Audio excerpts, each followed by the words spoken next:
Chers amis, bonjour et bienvenue dans cette nouvelle vidéo dans laquelle on va parler des KPIs. Tu vois, j'ai fait une vidéo sur les KPIs dans le e-commerce avec notamment par exemple les boutiques sur Shopify. Si ça t'intéresse, je te remets le lien en haut à droite ici, je sais pas si quel côté à la droite, jamais. L'idée aujourd'hui c'est de parler d'email marketing. En fait, j'ai remarqué qu'il y avait une problématique qui revenait souvent et c'est le traitement en fait des chiffres et des KPIs, justement des KPIs pardon, vis-à-vis de l'email marketing. Il y a trop de gens qui se concentrent soit par exemple sur le nombre d'inscrits à leur newsletter, soit sur le taux d'ouverture de leurs emails. Et on a une grosse problématique là-dedans parce qu'en fait, tu vois, déjà le taux d'ouverture c'est pas bon. Le taux d'ouverture, pourquoi est-ce que c'est pas intéressant? Parce qu'en fait, le taux d'ouverture il est calculé grâce à un pixel de tracking, un peu comme les pixels sur Facebook Ads. Tu vois, si tu connais par exemple, ou bien sur Google Ads, tu as un pixel, tu peux pixeliser les gens.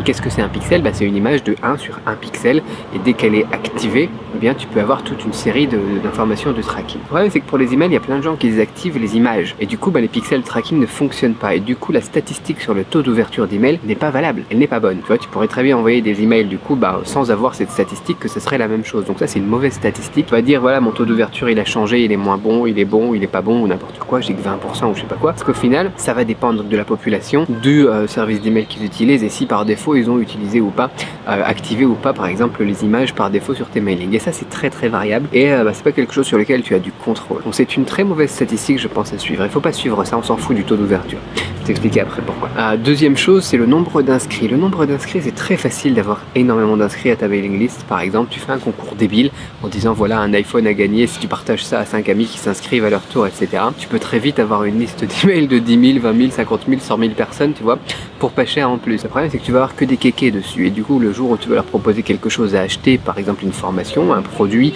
physique, par exemple, ou un service, par exemple, du consulting, du coaching, je sais pas c'est quoi ton business, quoi, et ça va plus être valable du tout. Ça va plus être valable du tout parce que les gens ils étaient là pour avoir un truc gratuit et c'est pas forcément, et généralement en plus c'est même pas le même genre de population qui est prête à investir sur elle pour acheter un produit, pour acheter un service, pour je sais pas moi, tu fais une société d'import-export, quoi, t'as proposé un truc sur avoir un iPhone gratuit, tu vas avoir plein de kékés qui ont rien à voir avec l'import-export, quoi. Donc aucun intérêt. Il faut avoir des prospects ciblés. Moi je préfère des gens qui ont des listes email de 60 personnes, 120 personnes, 2000 personnes maximum, qui sont des prospects ciblés, tu vois, ou même des listes clients, tu vois, même, tu vois, une période où pas mal d'amis à moi je l'ai jamais fait, mais pas mal d'amis à moi n'avaient même plus de liste de prospects, ils gardaient que les emails des clients et communiquaient uniquement avec les clients. Pourquoi? Parce que c'est eux qui rachètent ensuite et puis voilà quoi. À partir du moment où ils ont été convertis une première fois, c'est bon quoi, ils convertissaient même plus par email, ils y allaient avec de la pub ou n'importe quoi et ensuite ils revendaient aux clients parce que c'était des listes très qualifiées. C'est pas des grosses listes, tu vois, moi j'ai quelques milliers de clients seulement, ça peut paraître énorme si tu débutes, mais c'est pas énorme au final quoi, par rapport aux dizaines de milliers de prospects que j'ai sur mes listes, mais c'est eux qui sont les plus qualifiés. Donc c'est vraiment ça, travailler sur la qualité de tes leads et du coup voilà, c'est pas une statistique importante le nombre d'inscrits sur ta mailing list, tu vois. Il y a plein de gens qui vont dire ouais, récupère 15 000 contacts gratuits avec ce hack sur LinkedIn ou n'importe quoi. Moi des hacks je t'en donne si tu veux et puis t'as des dizaines de milliers d'inscrits, mais on s'en fout si c'est pas des inscrits qualifiés quoi, franchement aucun intérêt. Du coup voilà, fais attention à ça, à la qualité de tes leads. Mais comment est-ce qu'on peut maintenant améliorer son taux d'ouverture, son taux de réception sans savoir justement si les gens ils ouvrent ou pas, étant donné que la statistique n'est pas bonne, le pixel ne fonctionne pas forcément. Ça c'est quelque chose sur lequel tu peux travailler pour être sûr que les gens ouvrent tes mails quand même, tu vois.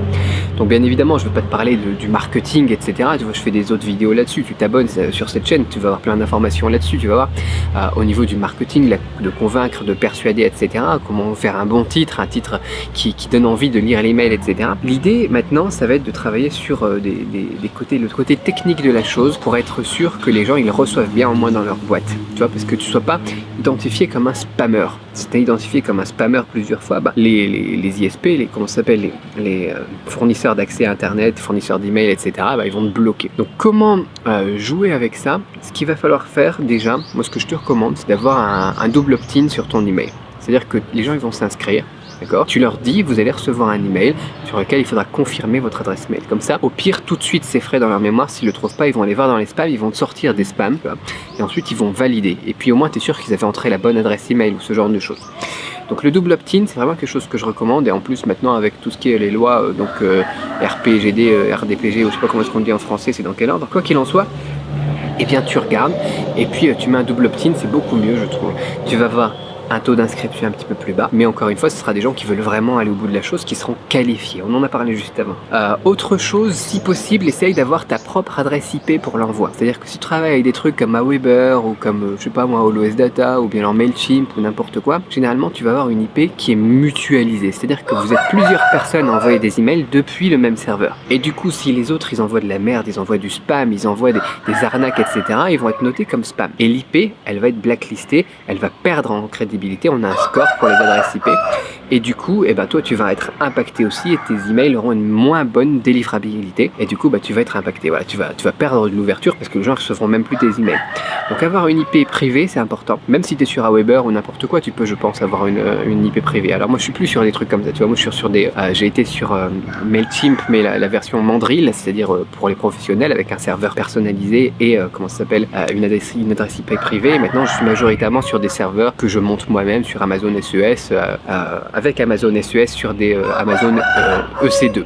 Enfin bon, peu importe, ça c'est des trucs que je code moi-même, tu peux payer quelqu'un pour le faire, mais au moins j'ai mon propre serveur, ma propre IP et mon propre nom de domaine. Le propre nom de domaine, c'est quelque chose que tu peux faire par défaut, par contre, sur, comment ça s'appelle, Aweber, Mailchimp et compagnie, et que je te recommande de faire, d'avoir un nom de domaine séparé. Pas envoyé depuis ton adresse Gmail ou envoyé depuis ton adresse Hotmail ou des trucs comme ça. Comme ça, là, si tu as ton nom de domaine, je sais pas moi, un truc professionnel, je sais pas moi, cédricbeau.com par exemple, et que tu envoies des trucs de qualité, bien sûr, bah, tu auras une note supérieure, par exemple, à ce que Gmail a en moyenne. Donc Gmail, ils ont des trucs pour se protéger aussi, mais c'est pas aussi puissant que si toi tu fais bien tous tes trucs proprement, clairement, que tu apportes de la valeur aux gens avec une adresse email, donc sur un domaine bien spécifique et validé si possible. Donc voilà, chose qu'il faut faire. Donc les KPIs, du coup, pour revenir à la question initiale sur l'email marketing, c'est vraiment le nombre de ventes, le nombre d'actions, tout simplement. C'est-à-dire que si tu envoies un mail à 1000 personnes, d'accord, tu vois un taux d'ouverture à 20%, n'importe quoi, on s'en fout, mais que tu vois par exemple qu'il y a 400 inscriptions derrière,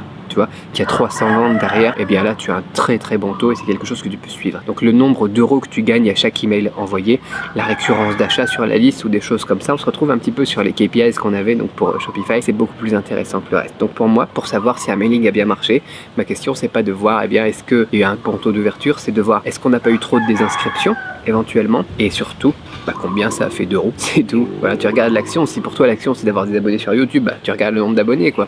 Si pour toi l'action c'est d'encaisser de l'argent, tu regardes l'argent que tu as encaissé. Et là tu vas te rendre compte que c'est bizarre, même avec un taux d'ouverture de 20%, au final j'ai 40% d'actions, ce qui est pas logique. Donc le taux d'ouverture ça servait à rien quoi, c'était pourri. Et voilà, et t'as ton KPI, c'est important. Très important, travailler là-dessus et te concentrer sur les choses essentielles et les choses que tu peux contrôler. Donc il y a des choses que tu peux contrôler, ton nom de domaine, ton adresse IP, et puis la qualité de tes emails, travaille là-dessus et fais des euros.